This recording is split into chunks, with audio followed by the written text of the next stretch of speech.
ಶಿರಾ ತಾಲೂಕು ಬುಕ್ಕಾಪಟ್ಟಣ ಹೋಬಳಿಯ ಬೆಂಚೆ ಗ್ರಾಮದಲ್ಲಿ ಜಮೀನು ಸರ್ವೆ ವಿಚಾರವಾಗಿ ವಿವಾದ ಉಂಟಾಗಿದೆ.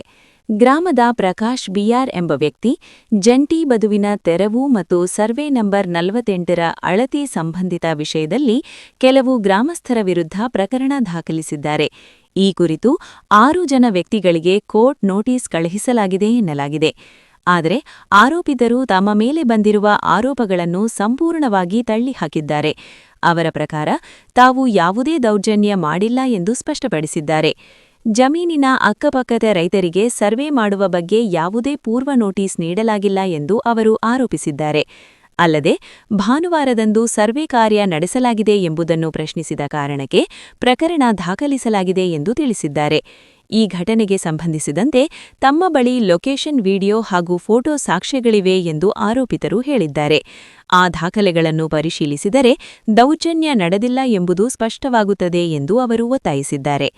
ಪ್ರಕಾಶ್ ಬಿಆರ್ ಅವರು ಹಣಬಲ ಮತ್ತು ಬುದ್ಧಿಬಲ ಬಳಸಿ ಬಡ ಜನರನ್ನು ಕಾನೂನುಬದ್ಧವಾಗಿ ಕಂಗೆಡಿಸಲು ಪ್ರಯತ್ನಿಸುತ್ತಿದ್ದಾರೆ ಎಂಬ ಆರೋಪವೂ ಕೇಳಿಬಂದಿದೆ.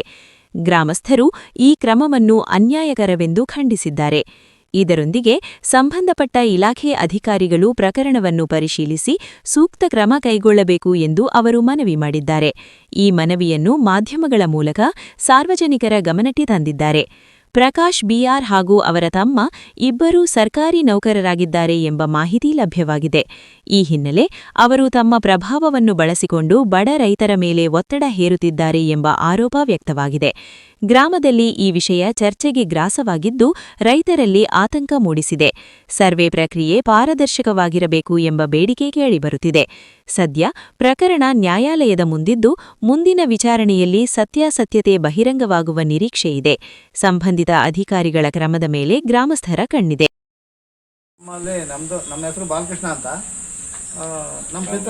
ನಮ್ಮ ಗ್ರಾಮ ಬೆಂಚೆ ಪಕ್ಕದವರು ಪ್ರಕಾಶ್ ಬಿಆರ್ ಅಂತ. ಅವರು JCBನಲ್ಲಿ ನಾನು ನೈಟು ಬದ ಕೀಳ್ತಿದ್ರು. ನಮ್ಮ ಹುಡುಗರಲ್ಲಿ ಒಂದು 5-6 ಜನ ಹುಡುಗರು ಹೋಗ್ಬಿಟ್ಟು, ಯಾಕಪ್ಪ ಹಿಂಗೆ ಬದ ಕೀಳ್ತಾ ಇದೆಯಾ, ಇಲ್ಲಿ ಮಣ್ಣೆಲ್ಲ ಕುಚ್ಚೋಗ್ಬಿಟ್ಟೆ, ನಮ್ಮ ಜಮೀನಲ್ಲಿ ನೀರು ಬಂದುಬಿಟ್ಟು ಎಲ್ಲ ಹೊಲ ಕುಚ್ಚೋಗುತ್ತೆ, ಬದ ಕೀಳ್ಬೇಡ ಅಂತ ಕೇಳಿದೆ. ಕೇಳೋ ಹೊತ್ತಿಗೆ ಅದನ್ನೇ ಒಂದು ದೌರ್ಜನ್ಯ ಅಂತ ತಿಳ್ಕೊಂಬಿಟ್ಟೆ. ನಾನೇನು ಒಂದು ಬದ ಹಾಕ್ಬಿಟ್ಟಿರೋದು, ಅದು ಜಾಯಿಂಟ್ ಬದಿನಲ್ಲಿ ಪೂರ್ತಿ ಕಿತ್ತರೆ ಹೊಲ ಒಂದು 10 ಅಡಿ 12 ಅಡಿ ತಗ್ಗಿದೆ ನಮ್ಮಲ್ಲ.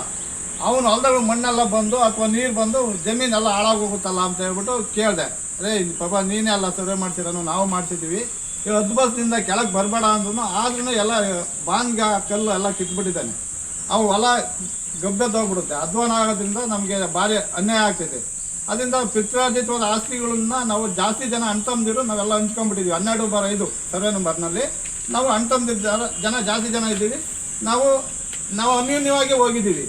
ನಾವು ಅನ್ಯೂನ್ಯವಾಗಿ ಹೋಗಿರೋದು ನೋಡಲಿ ತಡ್ಕೊಂಡ್ಲಾರ್ದೇ ಪಕ್ಕದಲ್ಲಿ ಸರ್ವೆ ಮಾಡೋನು ಅವನ 10 ಬಸ್ನಲ್ಲಿ ಅವ್ನು ಮಾಡ್ಕೋಬೇಕು.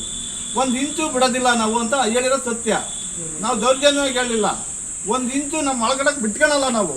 ನೀನು 10 ಬಸ್ ಮಾಡಿಸಿ ನಿನ್ನಲ್ಲಿ ಏನಾಯ್ತೋ ಅದನ್ನು ಕಲ್ ಕಾಂಪೌಂಡ್ ಫಸ್ಟ್ ಮಾಡು ಅಂತ ಹೇಳಿರೋದು ಸತ್ಯ.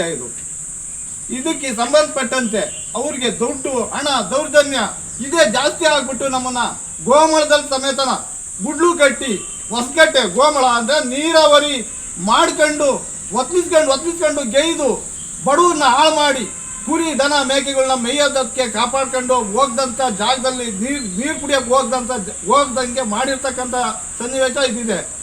ಭರತ್ ಅಂತ, ನಮ್ಮೂರು ಬೆಂಚೆ. ನಮ್ಮ ತಾತನ ಹೆಸರಲ್ಲಿ ಸರ್ವೆ ನಂಬರ್ 9, ಬೆಂಚೆ ಸರ್ವೆ ನಂಬರ್ 9 ಜಮೀನಿದ್ದು. ನಮ್ಮ ಪಕ್ಕದ ಜಮೀನರು ಪ್ರಕಾಶ್ ಅಂತ, ಅವರು ಸರ್ವಿಗೆ ಹಾಕಿದ್ರು. ಭಾನುವಾರದತ್ತು ಸರ್ವಿಗೆ ಬಂದಿದ್ರು, ಗೌರ್ಮೆಂಟ್ ಸರ್ವೇರ್ ಅಂತೆ. ಯಾಕೆ ಸರ್ ಭಾನುವಾರದ ಸರ್ವೆ ಮಾಡ್ತಾರೆ ಅಂದಿದ್ದು, ಇಲ್ಲಪ್ಪ ಪ್ರಕಾಶ್ ಎಂಬರು ರಿಕ್ವೆಸ್ಟ್ ಮಾಡ್ಕೊಂಡ್ರು, ಅದಕ್ಕೆ ಬಂದಿದ್ವಿ ನಾವು ಸರ್ವಿಗೆ ಅಂತ ಹೇಳಿರು. ಅದಕ್ಕೆ ನಾವು ಸರಿ ಸರ್ ಆಯಿತು ಅಂತ ಹೇಳ್ಬಿಟ್ಟು ಸರ್ವೆ ಮಾಡ್ಕೊಂಡು ಹೋಗ್ರಿ ಅಂತೇಳಿ ಸರ್ವೆ ಮಾಡಿದ್ರು. ನಾವೇನು ಅವ್ರಿಗೇನು ತೊಂದರೆ ಕೊಡಲಿಲ್ಲ. ಆದ್ರೂ ಈ ಬಂದ್ಬಿಟ್ಟು ಗೌರ್ಮೆಂಟ್ ಕೆಲಸದಾಗಿದ್ದೀವಿ, ಅಧಿಕಾರದಾಗಿದ್ದೀವಿ, ಹಣ ಬಲ ಎಲ್ಲ ಐತೆ ಅಂತ ಹೇಳ್ಬಿಟ್ಟು ನಮ್ಮ ಬಡವ್ರ ಮೇಲೆಲ್ಲ 6 ಜನದ ಮೇಲೆ ಕೇಸ್ ಹಾಕೊಂಡು ಅವರು ಇದು ಮಾಡ್ತಾವ್ರೆ. ನಮಗೆ ನಮ್ಮ ಬಡವ್ರಿಗೆಲ್ಲ ಅದು ಸಂಬಂಧಪಟ್ಟ ಅಧಿಕಾರಿಗಳು ಎಲ್ಲರೂ ಬಂದು ನಮಗೆಲ್ಲ ನ್ಯಾಯ ದೊರಕಿಸ್ಕೊಡ್ಬೇಕಾಗಿ ನಿಮ್ಮಲ್ಲಿ ಕೇಳ್ಕೊಳ್ತಾ ಇದ್ದೀನಿ. ಹೆಸರು ನವೀನ್ ಕುಮಾರ್, ಬೆಂಚೆ ಗ್ರಾಮ. ನಮ್ಮದು ಸರ್ವೆ ನಂಬರ್ ಬಂದು 49. ಪ್ರಕಾಶ್ ಅವರು 48ನೇ ಸರ್ವೆ ನಂಬರ್ ಪ್ರಕಾಶ್ ಅವರು ನಮ್ಮ ಅಕ್ಕಪಕ್ಕದ ಹೊಲದವರಿಗೆ ನೋಟಿಸ್ ಇಶ್ಯೂ ಮಾಡೋದ್ರಲ್ಲಿ ಸರ್ವೆ ಮಾಡಿಸಿ ಅದು ಭಾನುವಾರದೊತ್ತು ಬಂದು ಸರ್ವೆ ಮಾಡಿದ್ದಾರೆ. ಅಧ್ವಸ್ತು ಮಾಡ್ತೀವಿ ಅಂತ ಹೇಳಿ ಚೆಕ್ ಬಂದಿ ಎಲ್ಲ JCBಯಲ್ಲಿ ನೈಟೇ ಕಿತ್ತು ನೈಟೇ ಕಲ್ಲು ಕಂಬಗಳನ್ನೆಲ್ಲ ನೆಟ್ಟಿದ್ದಾರೆ. ಆದರೂ ನಾವು ಯಾವುದೇ ತೊಂದರೆ ತಕರಾರು ಮಾಡ್ದಲೇ ಇದ್ರೂ ನಮ್ಮ ಮೇಲೆ ಸುಮ್ಮನೆ ಅಪವಾದವಾದ ಕೇಸನ್ನು ಹಾಕಿದ್ದಾರೆ. ಗೌರ್ಮೆಂಟು ಸರ್ಕಾರದೇ ಆಗಲಿ ಅದಕ್ಕೆ ಸೂಕ್ತ ಅಧಿಕಾರಿಗಳೇ ಆಗಲಿ ನಮಗೆ ಸೂಕ್ತವಾದ ನ್ಯಾಯವನ್ನು ಒದಗಿಸ್ಕೊಡ್ಬೇಕು ಅಂತಲ್ಲಿ ತಮ್ಮಲ್ಲಿ ಕೇಳ್ಕೊಳ್ತಾ ಇದ್ದೀವಿ. ನಂದು ಸ್ವಂತ ಊರು ಬೆಂಚೆ. ನಮ್ಮ ಅಪ್ಪನ ಜಮೀನಲ್ಲಿ ನನ್ನ ತಮ್ಮಂದು ಜಮೀನು ಬಂದಿರೋದು. ನನ್ನ ಜಮೀನು ಆ ಕಡೆ ಜಮೀನು ಇಲ್ಲ, ಈ ಕಡೆ ಏನೂ ಇಲ್ಲ. ನಾನು ಹೋಗಿ ಸುಮ್ಮನೆ ನಿಂತ್ಕೊಂಡು ನೋಡ್ತಾ ಇದ್ದೆ. ನನ್ನ ಮೇಲೂ ಇವರು ಕೇಸ್ ಹಾಕ್ಬಿಟ್ಟು ಈ ಕಡೆ ಈ ಅಪ್ಪನ ಮೇಲೂ ಕೇಸ್ ಹಾಕ್ಬಿಟ್ಟು ಅವ್ರದ್ದು ಜಮೀನು ಇಲ್ಲ, ಏನಿಲ್ಲ. ಅವರವರು ಹೆಸರು ಸಿದ್ಧಲಿಂಗಪ್ಪ ಅಂತ. ಇವರು ಹೋಗಿ ಬೇಡ ಕಿತ್ತಾಡೋದು ಬೇಡ, ವೈಯಕ್ತಿಕವಾಗಿ ಹಿಂಗೆ ಸರಿಯಾಗಿ ಹೋಗ್ರಿ ಅಂತ ನಾವು ಹೇಳಿದ್ದು ಸತ್ಯ.